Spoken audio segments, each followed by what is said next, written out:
乡亲早早，欢迎收看今仔日3月11日，公视台记台早起新闻，我是柯兴竹。各乡亲同齐关心今仔日报纸的重点，咱先来看自由时报。通讯软体 Telegram 对外强调讲，因的安全性真勇，也毋过嘛是互诈骗集团上准，偷摕用户的口罩去共骗。根据刑事局的统计，去年就发生77件利用 Telegram 的诈骗，加强骗走代票3300多万。来关心中国时报。美国总统拜登公布2024年财政年度的预算案，总金额是美金6.8兆，大约代票210多兆。其中，国防预算有提悬8420亿美金，提悬到8420亿美金，大约是代票25兆9248亿。另外是要来增加美国伫印太地区的军事部署，要甲盟友合作，共同对抗中国。来关心联合报，在金门二打岛做兵的一个姓陈的阿兵哥失去联络，昨昏是风声讲伊是受水受去兑换，结果被中国的海警救起来。国民党金门选区的立委蓝玉珍即马是对外表示，根据了解，这个阿兵哥那亲像是因为感情的因素，才会安尼，应该唔是投向中国。咱的陆军司令部昨暗表示，咱目前。被并我接到任何通报，会透过管道向中国去问看卖，会依照调查结果主动对外说明。继续关心黄埔军校原本是起伫中国，后来是因为军队对国民政府来台湾，才伫高雄搁办一间。当年的6月16是校庆，最近就有风声讲，咱台湾的退伍社团有要招500个黄埔军校的校友去中国参加建校99周年的活动。军方即马是呼吁这校友爱谨慎，唔通墮入中国统战的陷阱。两岸维持对立的局面，最近煞有一寡退伍社团邀请500个黄埔军校校友去中国参加建校99周年活动，引起注意。面对立委关心政府立场，国防部长邱国正切实表示，任何交流拢会合理合法。任何交流也要站在一个合理合法的这种手续。这我们绝对遵从。陆军官校阁叫黄埔军校下校伫高雄红山，当年拢会举办校庆，针对中国也要办校庆。中华民国陆军军官学校校友总会第一时间发声明，强调毋是举办单位提出正式警告，校友爱谨慎思考，毋通落入统战阴谋。罗志琴指出，过去去中国参加校庆的人无偌济，不过政府最近无重视，才会互中国摕到主导权，目的是要抢夺黄埔正统。现在我们的政府根本就是非常漠视这一块，而中国大陆在几年前就以国家的力量在筹备黄埔100年。这几年黄埔军校校庆，103年拄到90周年校庆，前总统马英九亲身主持；105年由总统蔡英文头一遍主持，后来由陆军司令甲国防部长主持。这2年受到疫情影响，改用线顶庆祝。帮这款批评，即卖中国黄埔人拢是投降的。在大陆上现存的这些黄埔的人。在我心目中，效忠总统的、打这个抗战的和剿匪的都战死了，这里边的应该都是这些投降的吧？由中共党政军所主办的活动是有罚则的，最高还可以剥夺全部的退休给予。我们必须在法律面上也要给予完善的提醒。立委提醒，退役官兵去中国若是违反国安法，会停止退伍给付，搁对讨退休俸。邦世宽表示，退伍会当地筹办明年100周年校庆，相信退伍军人团体会参加。记者综合报道。继续关心，陆委会是宣布，对昨开始已经会使开放两岸10个定期航点，甲13个包机的航点。行政院院长陈建仁是对外表示，这是咱台湾对中国展现出上大的善意。也若中国各台办嘛讲，这个规划有符合需求，嘛希望咱台湾会当赶紧全面开放。陆委会是讲，希望中国未来伫咱开放了后，唔好甲开放观光、甲政治侃做一回。陆委会宣布，7日开始两化复航，开放广州、南京、重庆等10个定期航班航点，另外开放13个申请包机航点，包括沈阳、无锡、海口、中山等。行政院长陈建仁表示，台湾疫情已经妥善控制，希望两岸关系一旦达到总统蔡英文所要求的健康有秩序的交流。我们陆委会呢也释出了台湾最大的善意，我们也希望两岸的关系呢能够透过这样的途径呢，能够达到总统所要求的这一个健康有效的这一个交流。国台办也回应表示，相关规划符合需要，希望台湾会当赶紧推动两岸直航、海上直航加小三通全面正常化。两岸复航时机点有外界解读是要降低蔡总统伫要出国访问的影响。陆委会主委区代三坦白讲，伤济甲伤敏感，未来观光开放，希望对华卖有伤济政治考量。我想每年都会有春暖，那花要不要开是要靠双方来共同的这个挹注。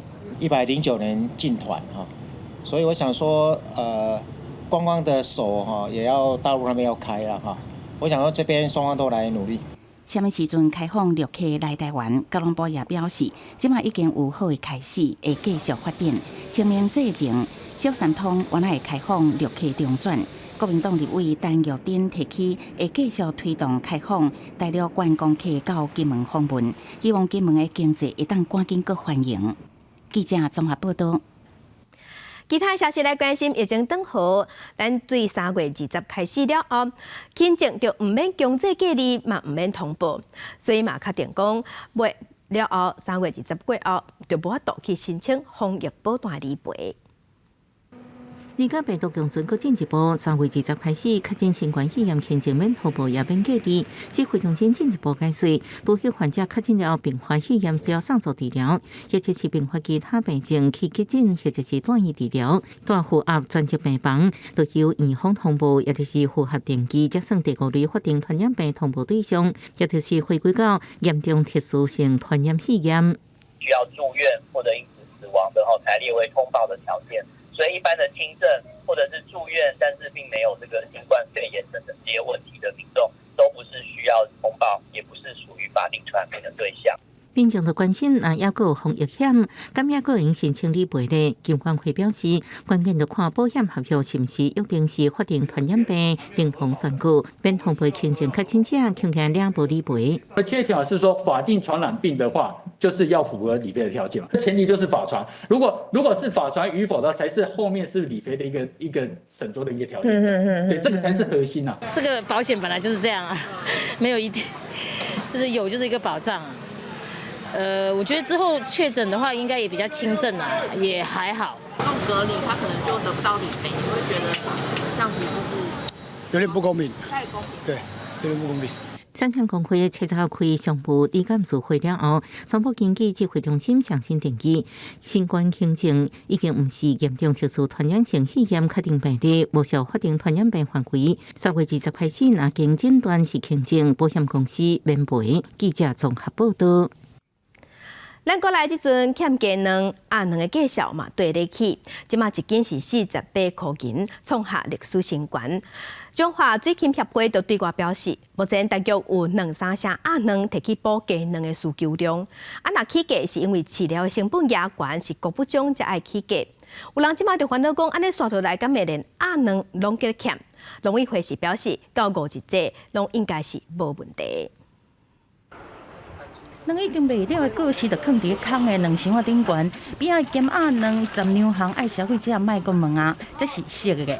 爱安尼提醒，就是因为问的人伤济啊。最近民众卖无价卵，想要青鸭卵来代替，但是青鸭卵嘛同款欠。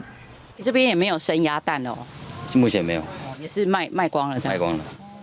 所以民众真的很爱吃蛋哦，蛋需求量真的蛮高的。中华关水禽协会讲，最近鸡卵欠货，至少2成到3成的鸭卵是代替鸡卵的需求。再到鸭卵产地的价数，对1斤45是起到48块，创史上新高。理事长吴宏基讲，进口饲料成本同款价数真悬，加上禽流感已经经足久才起3块，1斤8粒鸭卵起3块，其实6粒才起无4角。消费者就理性的采买就好了，等待疫情过后跟那个饲料成本回稳，我们蛋价就慢慢的也是往回走啊，成本先降低，我们那个蛋价才会降低。农委会指出，讲国内的卵鸭在饲的有200万只，生产是稳定正常。鸭卵大多数拢加工做皮蛋，也是咸卵，预计是反映成本，应该袂影响到5日节。这个是反映之前的饲料成本上涨，端午节前，那相关的加工业者都会备料，所以这个是属于一个正常的反应。欠卵的问题当时会当解决，注意淡结重工，逐礼拜会有100-200万粒进口的来补即马欠的，但是国内爱恢复产能爱到5月还是6月。嘛有专家认为讲，规期进口中国的鸡卵就会当解决问题。但风险局强调，即马进口鸡卵爱以无禽流感、无注疫苗的国家为主。记者综合报道。最近有乌道咧小连刷办春酒、食春酒，警方有加强临检，专去包围因清在出入的一寡场所，也有一寡饭店。业者生理加减拢有受影响。昨业者就开记者会，这饭店业者是表示，因一定会全力配合警方，也毋过嘛希望警方会当改换便宜的去，唔好去惊到一般的人客。乌道春酒收过车赢，警政署下令针对全台的饭店、旅馆等等场所加强盘查，甚至甲围起来，造成业者甲警方的关系紧张，嘛影响到生理。台北市旅馆工会初10开记者会，发声要求警方就要制定标准作业流程。穿制服跟荷枪实弹，尽量不要在大门口或者是公共出入哦，因为旅馆毕竟还有其他楼层要出入。包围整栋旅馆，这个不必要，这个也，在宪法的比例原则也不符合啦哦。台北市旅馆工会嘛公布家己检举的内容，亲像特定旅馆的特定楼层，伫特定的时间有高犯罪聚会，警方会当透过工会向业者要求配合落实第3方警政，也就是有治安纪律的营业场所，警方通结合市政府局处来做行政处罚，伊嘛通加入防范。工会嘛表示，而且业者义务配合着警方管制楼层、便所等等的公共区域，毋过袂当影响到人客食饭的宴会场所、公共出入口嘛爱减少见警率，若无警方就要穿便衫等等诉求。台北市政府警察局那也新建台北市旅馆商业同业工会，支持我们也会利用相关的治安会议，把这个旅馆工会所提出的诉求来做转达。台北市刑警大队讲，业者若愿意配合执行勤务，会更较有效率。台北市旅馆工会嘛讲，这是因提出的草案，毋是定案的版本，嘛希望台北市政府通安排警察局甲观光业者来座谈。记者连日续开台北采报道。生活消息来关心，全世界通货膨胀钱变薄，物价起，国际旅游团成本嘛太悬。品保协会即马就对外公布，今年4月份至6月份去美国甲加拿大的旅游，因为当地交通甲旅馆拢咧起价，而且佫欠工，所以团费是凭疫情之前要起7成至8成。啊，若国际观光即马开始恢复了后，即马咱的花莲港就停一架国际邮轮，载500外的欧美的观光客来台湾佚佗。乘载喷水机烧来欢迎疫后第一架来花莲港的国际邮轮，带来539位国际旅客，用团进团出模式，比起塔罗高7星潭顶花莲有名景点。港公司统计今年也有9架国际邮轮停靠花莲港。订泊会目前邮轮到我们台湾来，各港口都是全免费哈。那旅客服务费的部分，我们打7折。那来三趟的话，我们第3次的航次是免费的。旅客哈，他们会有感会来到了台湾。国际旅游过起来，大家也拢安排出佚佗，不过疫情了全球通膨影响，旅游团费也对咧起价。品保协会公布4到6月份团费，东南亚团比疫情之前的同期起1成。东北亚起1港2成，那5港大阪团相关是62800块，欧洲团起3成，纽澳团1港2成，美加团起上济，比疫情之前起7到8成，11港美东团相关是12万。目前所面临到的，除了还是机会不足以外，在整个应该这些做供应的这些硬体，包含旅馆、游览车等等呢，都还是有一个居高不下的一个成本上的一个情况。不过，只有韩国团因为各航点的航班拢恢复到7成以上，继续甲疫情进行共款。乒乓协会提醒民众，疫情了后爱注意旅游目的地相关防疫措施。疫情了后市场继续波动，也先确认合理的团费计数。记者综合报道。现代人身体勇健，平均拢通食到780岁。有民间团体即马就表示，咱台湾伫2025年会进入超高龄社会，建议政府应该重新定义老人，爱改掉老人就是弱势这款观念，嘛爱了解老人的需求，定制定补助。我专业的是伫这个部分做行销加广告传播，所以伫这个部分。然后有一寡朋友开公司，我咧，看会当帮忙安尼。 65岁谢先生退休了后，继续贡献专长。亲像这款60岁以上身体健康的国民，国发会统计全国有427万外人。民间团体表示，现主时台湾人平均寿命已经超过80岁，不过社会普遍认为老人需要照顾，所以银发补助的预算一直提悬。老人福利法制定的时候，台湾的平均寿命是62岁。我们现在平均寿命已经多少了？超过80岁了。 我们现在所有的政策还是依据老人福利法的方式制定。从世代到科文协会解释，台湾将要伫2025年进入超高龄社会，政府若一直将焦点放伫银发补助，国家的财务恐惊会出现问题。长期研究老人经济的专家认为，应该重新定义老人，了解实际需求。我们是去研究所谓的长寿的生活，而不是去研究所谓的退休生活。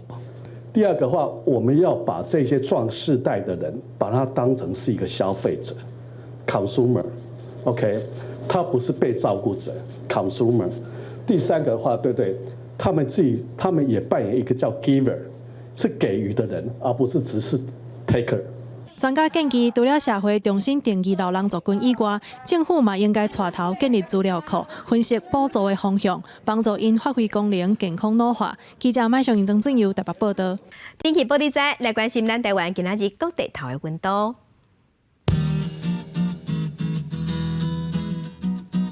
北部的温度上低16度，上悬27度。 中部的温度上低15度，上悬28度；南部的温度上低15度，上悬是28度；东部的温度上低16度，上悬26度；外岛的温度14度至25度。 感谢乡亲收看，将亲平安顺心，明仔载早起9点，咱再会。